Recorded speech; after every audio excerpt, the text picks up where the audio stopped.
हमें इन तूफानों से डराते हो क्या? हमारा तो जन्म इन्हीं तूफानों पर हुआ है, हमारा तो जन्म इन्हीं तूफानों पर हुआ है। सजनों, आज हम एक संधि काल में खड़े हैं, ऐसा काल जहां प्रचंड घर्षण है, जहां सर्वश्री आशुतोष महाराज जी के साधक आज अपने अंतस में घर्षण को प्राप्त कर रही हैं। लेकिन सजनों, दूसरी ओर एक सुंदर सृजन लीला भी संग संग कार्य कर रही है, संग संग घट रही है। श्री आशुतोष महाराज जी ने अपनी दिव्य अनुभवों के भीतर, अपनी दिव्य वाणियों के द्वारा एवं अपनी दिव्य समाधि के द्वारा इस समाज में सृजन की एक लीला का विस्तार कर दिया है। अब आवश्यकता क्या है? केवल मात्र सजनों, अब आवश्यकता है अपने उन दायित्वों का निर्वहन करते हुए सद्गुरु के इस कार्य में अपनी भूमिका को प्रस्तुत कर देना। दिव्य सद्गुरु के दिव्य साधक, एक दिव्य पिता की दिव्य संतान होने का परिचय देना। जानते हैं, दिव्य पिता की दिव्य संतति बनना भी सजनों यह साधारण नहीं है, इसके भी कुछ सूत्र हैं। चलिए आइए आज इन सूत्रों को ही समझने का प्रयास करते हैं। सजनों, इन सूत्रों को प्राप्त करने के लिए आपको कोई बड़े बड़े भारी भरकम ग्रंथ खोलने की आवश्यकता नहीं है। इसके लिए हमें केवल और केवल मात्र अपने परम गुरुदेव के उस दिव्य नाम का ही स्मरण कर लेना चाहिए। हमारे परम पूज्य गुरुदेव श्री आशुतोष महाराज जी, जो सदैव अपने साधकों के लिए सजनों एक प्रेरणा स्रोत बनकर वे सदैव समक्ष रहे हैं, एक आदर्श बनकर सदैव समक्ष रहे हैं। हम गुरुदेव के पावन नाम से ही आइए अपने लिए उनकी संतान होने का सूत्र खोज लेते हैं।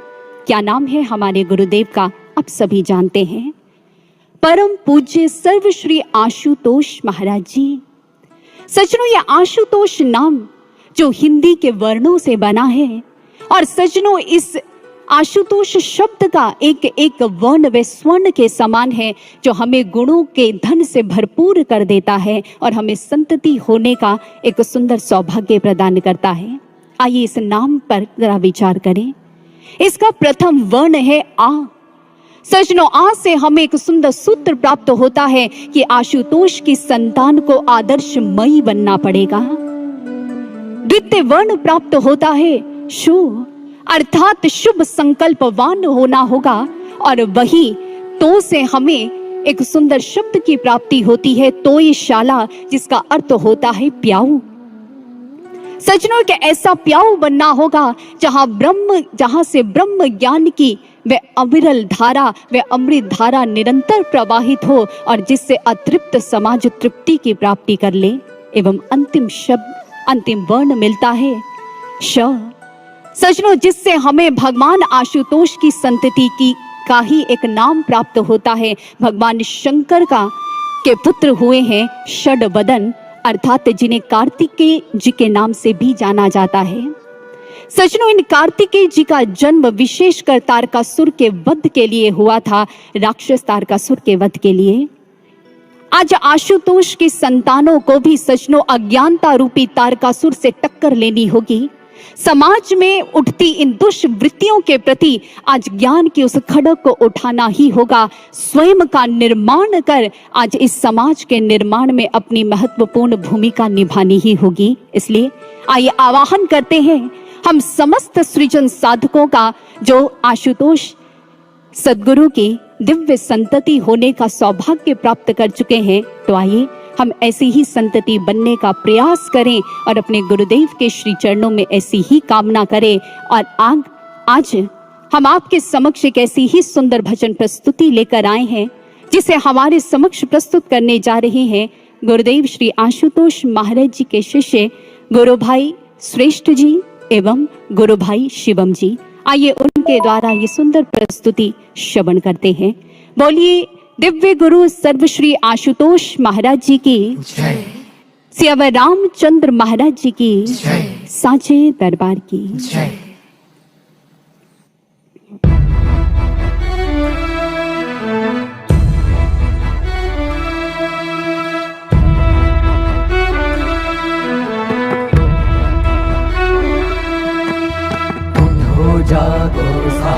को। ये समय है निर्माण का, दो युगों का मिलन है।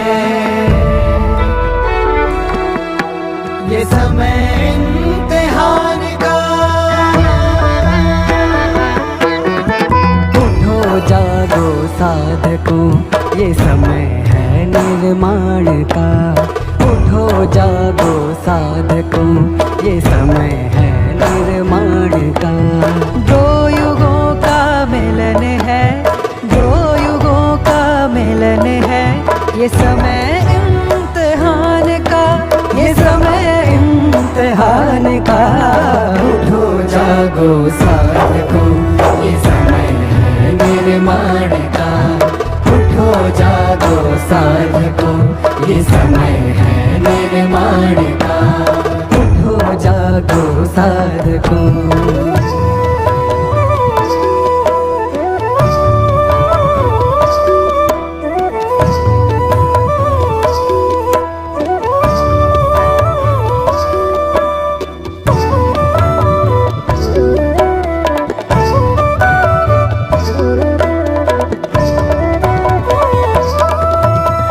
जागने का वक्त है अज्ञान मोह नींद से, कर दिखाओ कुछ नया, नहीं चलो संग भीड़ के।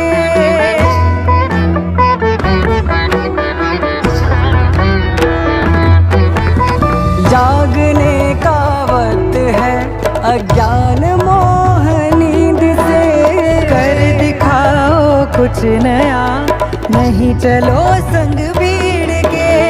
अधिकारों को त्यागने का समय ये बलिदान का। अधिकारों को त्यागने का समय ये बलिदान का। समय ये बलिदान का। उठो जागो साधकों, ये समय है निर्माण का। उठो जागो साधकों, ये समय है निर्माण का।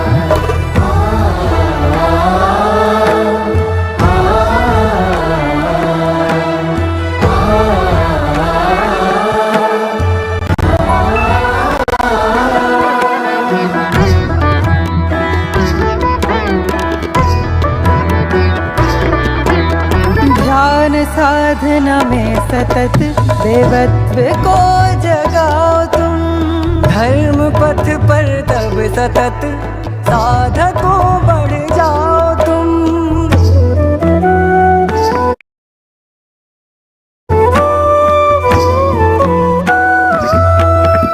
ध्यान साधना में सतत देवत्व को जगाओ तुम। धर्म पथ पर तब सतत साधकों बढ़ जाओ तुम। संकल्प ला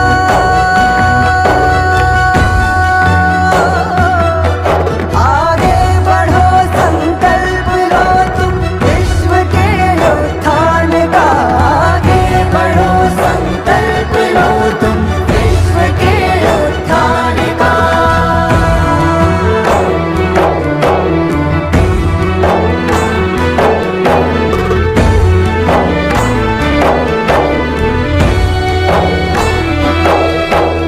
पथ तुम्हारा रोकने को बाधाएं तो आएंगी। लक्ष्य आँखों में रहे वो स्वयं ही मिट जाएंगी। पथ तुम्हारा रोकने को बाधाएं तो आएंगी। लक्ष्य आँखों में रहे वो स्वयं ही मिट जाएंगी। आह्वान है, आह्वान है,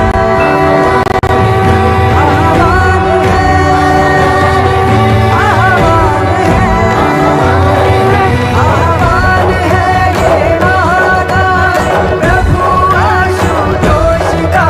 आह्वान है ये महाकाल प्रभु आशुतोष का। आह्वान है ये महाकाल प्रभु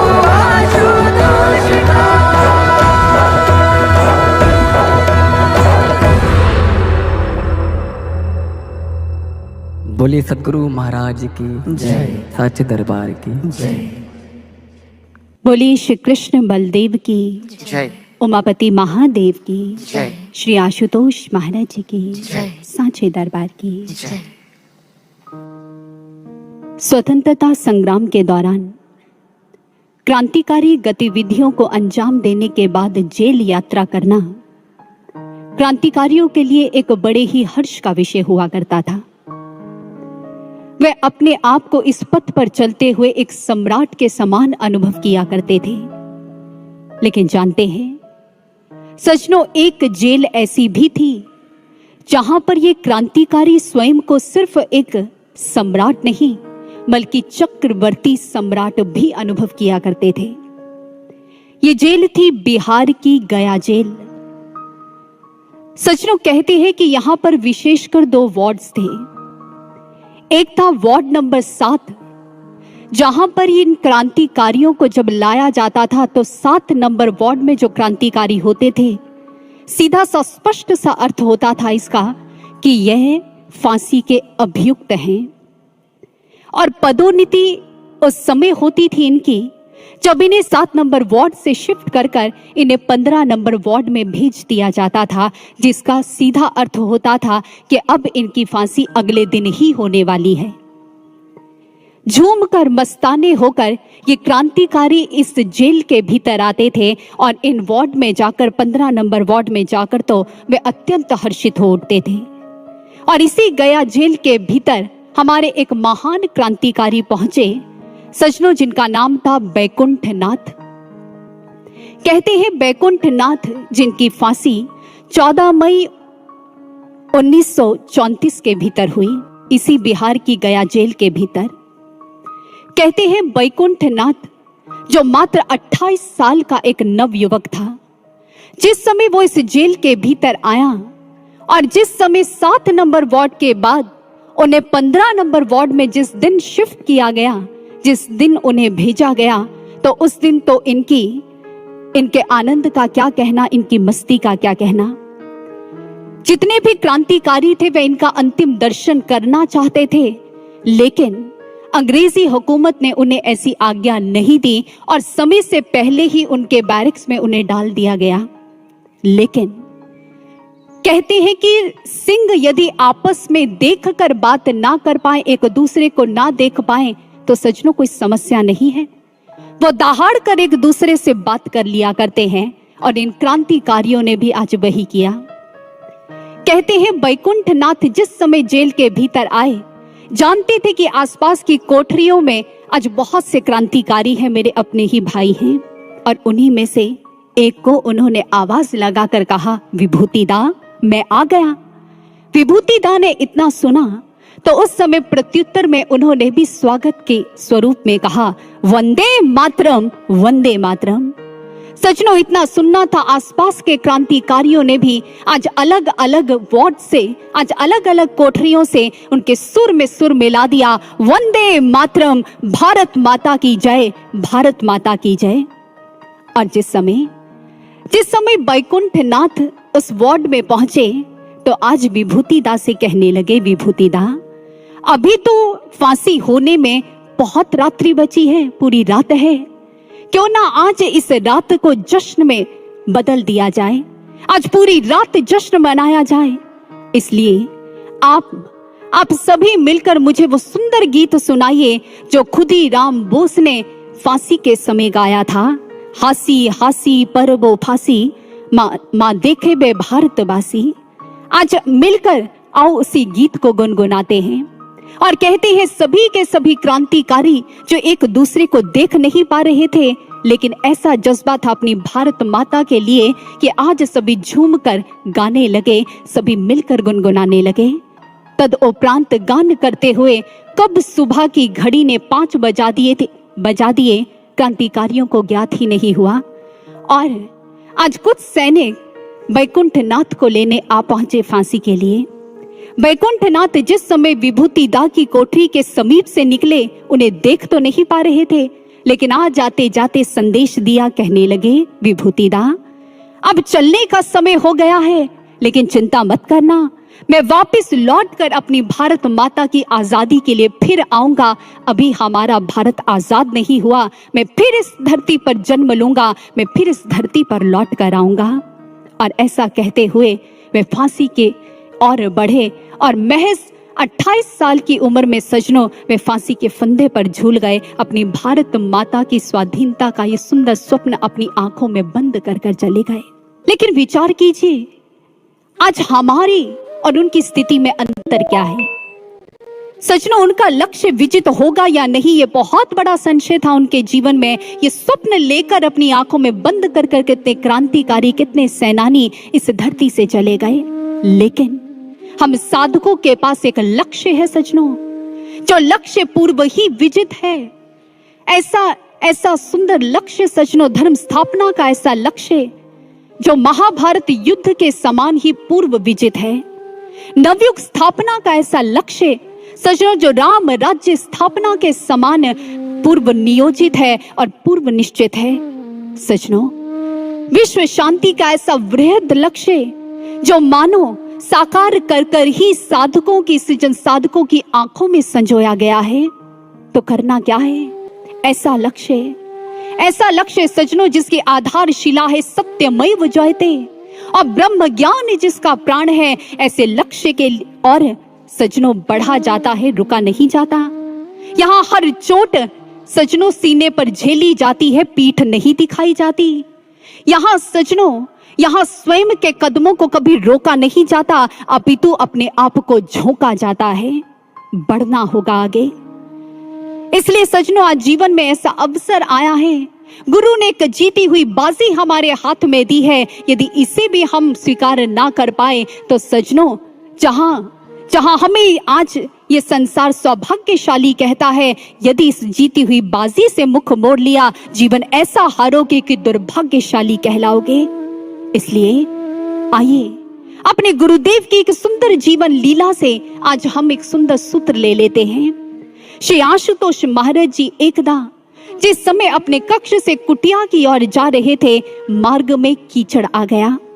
गुरुदेव के अनेक सेवादार भी उनके संग थे, कुछ प्रचारक शिष्य भी उनके संग थे। गुरुदेव ने उस समय जो कीचड़ मार्ग में था उसे देखकर अपने कदमों की गति को नहीं रोका। अन्य सेवादार एवं प्रचारक रुक गए, ठहर गए। गुरुदेव आज मस्त चाल में चलते हुए अपने कक्ष में जाकर विराजमान हो गए। और उस समय जब सेवादार एवं प्रचारक शिष्य भीतर पहुंचे, महर्षि मुस्कुराकर कहने लगे, कुछ समझ आया? इतना सुनना था। सभी ने हस्त जोड़ दिए। गुरुदेव, आप ही बताएं, आप अपनी इस दिव्य लीला के माध्यम से हमें क्या समझाना चाहते हैं? श्री महर्षि कहने लगे, एक ही बात तुम्हें गांठ बांध लेनी होगी कि पीछे मुड़कर कभी नहीं देखना है, आगे ही आगे बढ़ते जाना है। चाहे मार्ग में कितनी ही विपरीत परिस्थितियां क्यों ना हो, कभी पीछे मुड़कर ना देखना, आगे ही बढ़ते जाना, आगे ही बढ़ते जाना। इसलिए आज अवसर मिला है, आज मौका भी है, दस्तूर भी है सजनों, तो फिर विलंब कैसा। इसलिए आइए झूम कर आगे बढ़ें और अपने गुरुदेव के इन श्री वचनों को जीवन में धारण करें कि पीछे मुड़ ना देखना, मंजिल मिलने ही वाली है। नवयुग के आगाज की अब धूप खिलने ही वाली है। अंधेरों में भी रास्ता दिखाऊंगा, बनकर विश्वास तुम्हारा। बढ़ते जाना, रुक ना जाना, मैं हर पल दूंगा साथ तुम्हारा। विजयी लक्ष्य की विजय योद्धा बनकर तुमको दिखलाना है। ना चूको मौका, दृढ़ संकल्पित हो, बस आगे ही बढ़ते जाना है। तुम्हें विजयी लक्ष्य को पाना है, तुम्हें विजयी लक्ष्य को पाना है, तुम्हें विजयी लक्ष्य को पाना है। आइए ऐसे ही भावों को उपस्थित संत समाज से हम सभी श्रवण करते हैं और आग्रह करते हैं कि आप भी इन विचारों को अपने जीवन में धारण करने का प्रयास अवश्य करें। बोलिए गुरुदेव श्री आशुतोष महाराज जी की जय, सांचे दरबार की जय।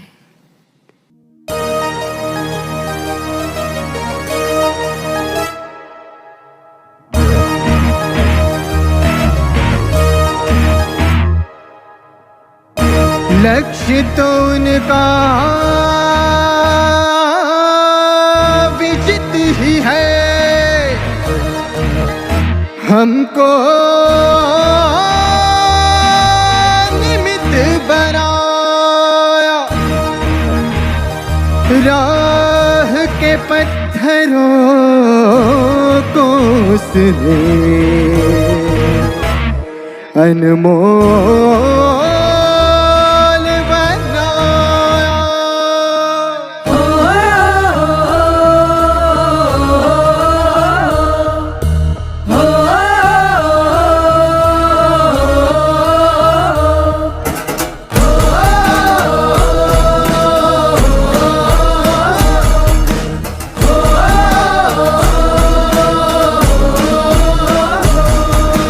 जब भी शिष्यों ने गुरु के लक्ष्य को जीवन बनाया, हर विपदा हर बाधा में गुरु का साथ है पाया। जब भी शिष्यों ने गुरु के लक्ष्य को जीवन बनाया, हर विपदा हर बाधा में गुरु का साथ है पाया। है अवसर महादुर्लभ देखो नित पाया नहीं जाए। तन मन सौंप के गुरु को हम कार्य उसका कर जाए। आशुतोष ने दिया है अवसर दृढ़ संकल्पित बढ़ते जाए। विजित लक्ष्य के निमित्त बने कहीं मौका छूट न जाए। आशुतोष ने दिया है अवसर दृढ़ संकल्पित बढ़ते जाए। विजित लक्ष्य के निमित्त बने कहीं मौका छूट न जाए।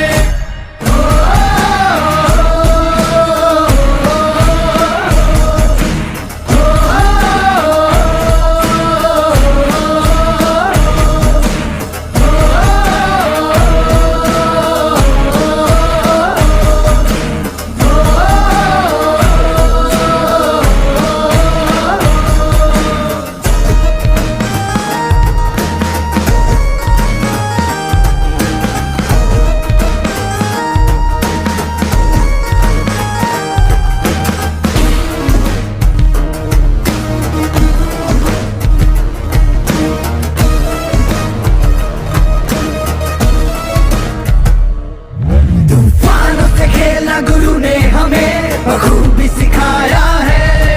तूफानों से खेलना गुरु ने हमें बखूबी सिखाया है। कृपा है उनकी हर पल संग ये भी दिखाया है। स्वर्णिम मेला में हम अपना योगदान दे जाएं। आशुतोष के सूरमा विजय पताका फहराए।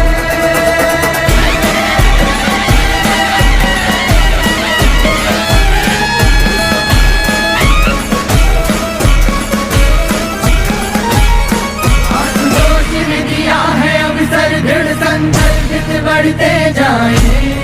विजित लक्ष्य के निमित्त बने कहीं मौका छूट न जाए।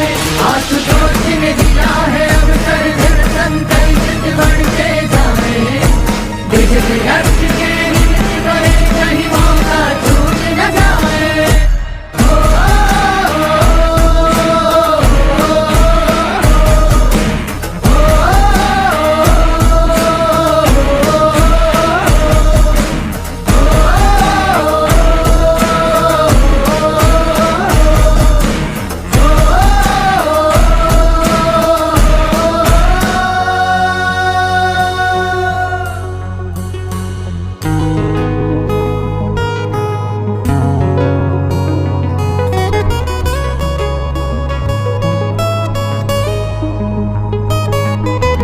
आशा और विश्वास से भक्ति की बगिया महकानी है। दिए जो गुण सतगुरु ने उससे लिखनी नई कहानी है। आशा और विश्वास से भक्ति की बगिया महकानी है। दिए जो गुण सतगुरु ने उससे लिखनी नई कहानी है। आंधियों में भी तूफानी चाल से बढ़ते जाए। चढ़े वेदी की धुन सदा गुनगुनाते ही जाए। चढ़े वेदी चढ़े वेदी चढ़े वेदी चढ़े वेदी चढ़े वेदी चढ़े वेदी चढ़े वेदी चढ़े वेदी चढ़े वेदी चढ़े वेदी चढ़े वेदी चढ़े वेदी चढ़े वेदी चढ़े वेदी चढ़े वेदी जीवन बनाए। हर विपदा हर बाधा में वो साथ है ना घबराए। आओ हम भी गुरु के लक्ष्य को जीवन बनाए। हर विपदा हर बाधा में वो साथ है ना घबराए। है अवसर महादुर्लभ देखो नित पाया नहीं जाए। तन मन सौंप के गुरु को हम कार्य उसका कर जाए। आशुतोष ने दिया है अवसर दृढ़ संकल्पित बढ़ते जाए। जिसके लक्ष्य के निमित्त बने कहीं मौका छूट न जाए।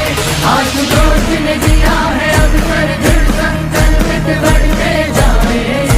जिसके लक्ष्य के निमित्त बने कहीं मौका छूट न जाए। आशुतोष ने दिया है अवसर दृढ़ संकल्पित बढ़ते जाए। जिसके लक्ष्य के निमित्त बने कहीं मौका छूट न जाए। आशुतोष ने दिया है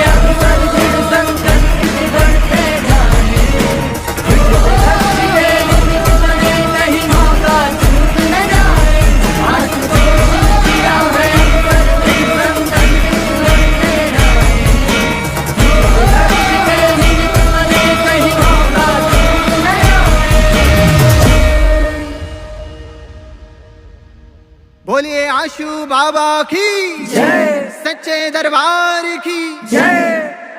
बोलिए सदगुरु सर्वश्री आशुतोष महाराज जी की जय साचे दरबार की जय। गुरु भक्तों, चलिए आज अपनी जिंदगी के उस सबसे सुहाने दिन को और सबसे सुनहरे पलों को याद करते हैं जिस समय हम ज्ञान दीक्षा की याचना लेकर गुरुदेव के पास पहुंचे थे। सचनो ज्ञान दीक्षा का वो दिन याद कीजिए, अपनी स्मृति पटल पर वो सुंदर दिवस जब आप द्विज बने थे। आपका एक ऐसा जन्म हुआ था सजनों, जो आपको अनंत में मिलाने का सामर्थ्य रखता है। जब हम गुरुदेव के और गुरुदेव हमारे हुए थे, हमारी आत्मा उनकी और वो हमारे हो गए थे। उस दिन हमने एक प्रार्थना, भाव भीनी प्रार्थना गुरुदेव के आगे की थी। हे गुरुदेव, हे सतगुरु, आज ज्ञान देकर मुझे अपना बना लीजिए और हे सतगुरु, मेरी लाज रखो, मेरी लाज रखो, मेरी लाज रखो। सजनों, ये उस समय केवल मात्र कोरे शब्द नहीं थे। हमने हृदय की आत्मा की गहराइयों से अपने गुरुदेव के आगे ये प्रार्थना की थी कि हे गुरुदेव, आज आपने जो हमें ये ज्ञान प्रदान किया, ये मार्ग प्रदान किया, हम इस पर चलते चले जाएं। बस हमारी इतनी सी तोड़ निभा देना, हमारी लाज रख लेना गुरुदेव। हम में सामर्थ्य नहीं है कि हम आपके इस दिव्य मार्ग पर बढ़ पाएं, क्योंकि हम माया के सताए जीव हैं। हमने तो जन्मों जन्मों से आपके दामन को छोड़ना सीखा है गुरुदेव, लेकिन आज आपने पकड़ा है तो आप कभी हमारी उंगली मत छोड़ना। हे गुरुदेव, हम अनजान से इस डगर पर बढ़ आए, सामर्थ्य नहीं है आपके मस्तक का चंदन बनने का, लेकिन एक प्रार्थना है, हमारे प्रेम की इतनी लाज रख लेना गुरुदेव कि हम आपके माथे का यदि चंदन ना बन पाए तो आपके माथे के कलंक भी ना बने गुरुदेव। हम पर इतनी कृपा करना, हमारे प्रेम की इतनी लाज रख लेना गुरुदेव, इतनी लाज रख लेना। और सजनों, ये लाज कैसे रखी जाएगी? हम योग के मार्ग पर हैं सजनों, आत्मा परमात्मा के योग के मार्ग पर।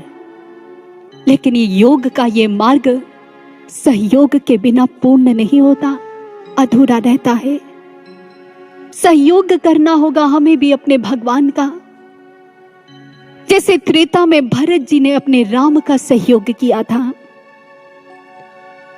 जिस समय चित्रकूट में भरत अपने राम को लिवाने आए, बहुत आग्रह किया, श्री राम चलने को तैयार नहीं है। उस समय कहने लगे, भरत, मैं तुमसे आज एक सहयोग की कामना करता हूं। बंटवारा तो हो ही रहा है, लेकिन आओ आओ भ्राता, आज मिलकर एक सुंदर रीत चलाते हैं। आज तक जहां भाइयों भाइयों में संपत्ति का बंटवारा हुआ है, आओ मिलकर हम दोनों विपत्ति का बंटवारा करते हैं।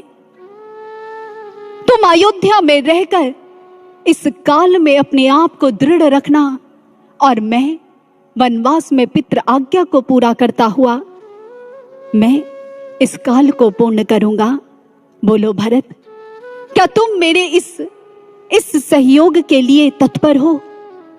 जैसे ही भरत जी ने सुना, भरत जी कहने लगे, प्रभु, आपका भरत आपके विरुद्ध कभी नहीं जा सकता, लेकिन प्रभु मुझे संबल चाहिए। इसके लिए आपको मेरा सहयोग करना होगा। और सजनों, उस समय भरत जी ने एक ऐसा दाव डाला था कि इतिहास में वो ऐसी बाजी मार कर ले गए कि भरत प्रेम मूर्ति भरत बन